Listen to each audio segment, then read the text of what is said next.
Senators Mig Zubiri and Antonio Trillanes on Tuesday exchanged heated words over the Bureau of Immigration bribery probe. Trillanes earlier accused Zubiri and Senator Dick Gordon of whitewashing the BI bribery probe in a televised interview.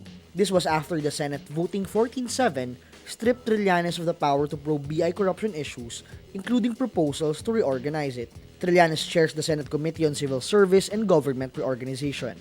Zubiri on Tuesday denounced Trillanes for making the claim, saying he was just praising the rules when he proposed that the BI issue be moved from Trillanes' committee to Gordon's Justice Committee. He adds he took offense at Trillanes for calling him a quote, defender of the faith in reference to President Rodrigo Duterte. Trillanes says it was his intention to offend Zubiri. In physics, as they say, if there's an action, then there is a counter reaction. And that's what happened. They blocked the referral to my committee, and therefore, they should expect me to react on the matter. And I'm glad that the gentleman took offense, because if the statement was meant to be offensive. Trillanes also raises allegations of cheating against Zubiri in the 2007 elections. If you want to declare war, then you should be prepared to have war. And this representation will not back down to people like the senator from Bukidnon. And that's it.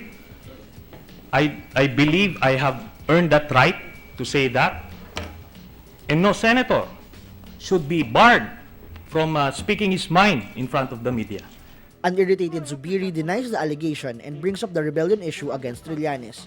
Zubiri hints at the ill motives of Trillanes in probing the corruption issues against former Vice President Jejomar Binay and the alleged billions in secret bank accounts of Duterte.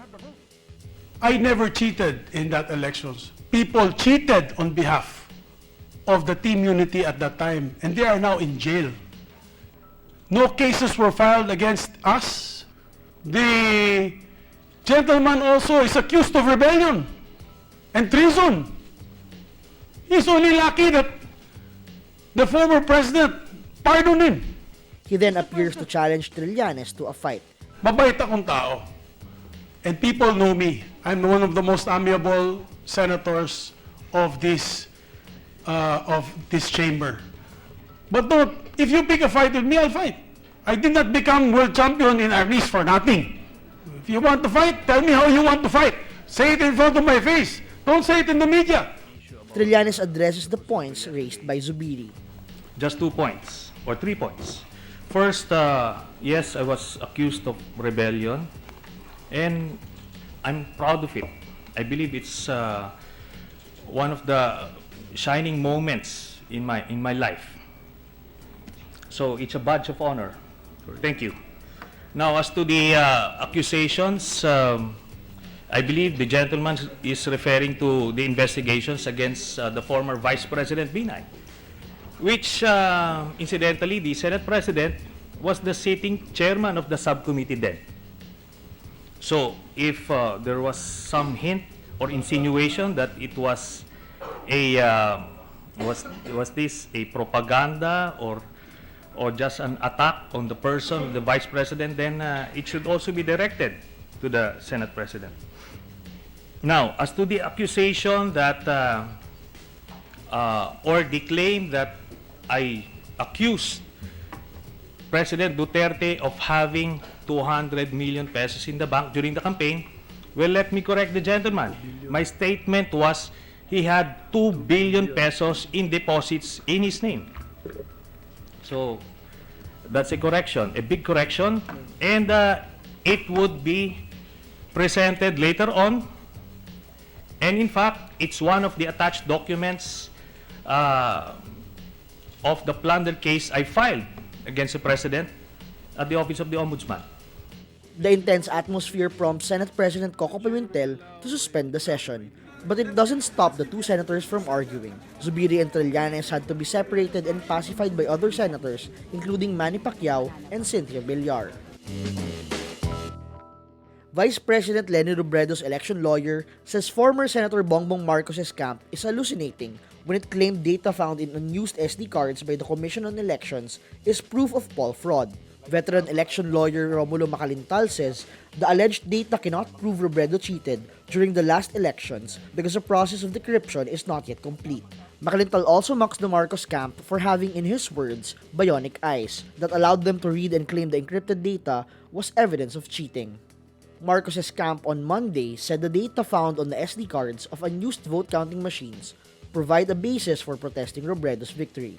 Marcos's lawyer Vic Rodriguez said that if the supposedly clean and sealed SD cards contain data, then it's proof the automated election system was manipulated. But Macalintal says the basis for winning the protest is not the SD cards, but the ballots cast in the VCMs, election returns, and statement of votes. At least 7 people are killed in Cagayan de Oro and Misamis Oriental after heavy rains caused heavy flooding in the areas. 1 person is reported missing. More than 12,000 people are displaced in Misamis Oriental and Cagayan de Oro because of the floods. Cagayan de Oro was placed under state of calamity before dawn Tuesday. State Weather Bureau Pag-asa predicts more rains in the area. Follow Rapper.com for continuing updates. The Communist National Democratic Front wants a new timeline for its peace talks with the Duterte administration, throwing a monkey wrench into the government plans to complete negotiations by August 2017. In a statement, the NDF extends the timeline for a final peace deal by at least 2 more years, or by 2019, as it questions the sincerity of President Rodrigo Duterte. This comes ahead of the 3rd round of talks later this week. The government and NDF negotiators will discuss in Rome details of the proposed Comprehensive Agreement on Socio-Economic Reforms, or CASER, and the Comprehensive Agreement on Political and Constitutional Reforms, or CPR. The NDF demands the successful implementation of CASER and CPR for 2 years before going back to the negotiating table to complete the talks. This puts an anticipated meeting between Duterte and exiled Communist Party of the Philippines founder Joma Sison in doubt. A 34-year-old Uzbek man suspected of mowing down 39 people at an Istanbul nightclub on New Year's Eve on Tuesday confesses to the massacre. Turkish police raided an Istanbul apartment in the early hours of Tuesday and detained Abdulgadir Masharipov after a weeks-long manhunt.